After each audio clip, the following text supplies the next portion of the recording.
Tuturo ko sa inyo kung paano ang pagkakaroon diamond. Hindi na ako magtuturo about character. Tinuro na ko eh. Attitude, belief, commitment, strategy, everything. Wala na. Ano ba yung tuturo ko? Wala na.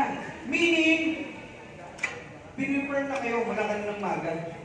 Mula sa paghihintay sa ticket, sa pagpila sa pagkain, sa pagpunta rito, marami sa inyo walang tulog, buyat, hindi alam kung saan tinapon yung pera, makabili lang ng ticket. That is the part of training.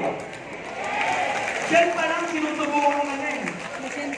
Nag-stay ka for how many hours dahil inaabangan mo yung mga katulungan ng mga magagaling na speaker. Ibig sabihin, uhaw ka. Isa lang ibig sabihin nun, magdadiamond ka. Now, practical na po yung ituturo ko. Kaya sabi ko sa mga kaibigan ko lumalapit sa akin, huwag na huwag kang uuwi hanggat hindi tapos ang event. This is the last topic. I-treasure nyo to. Ituturo ko sa inyo how to become a diamond. Na napakasimple. In a matter of 4 to 6 months, event round diamond. In a matter of 7 months, kaya. Pero ba't di mo nagagawa?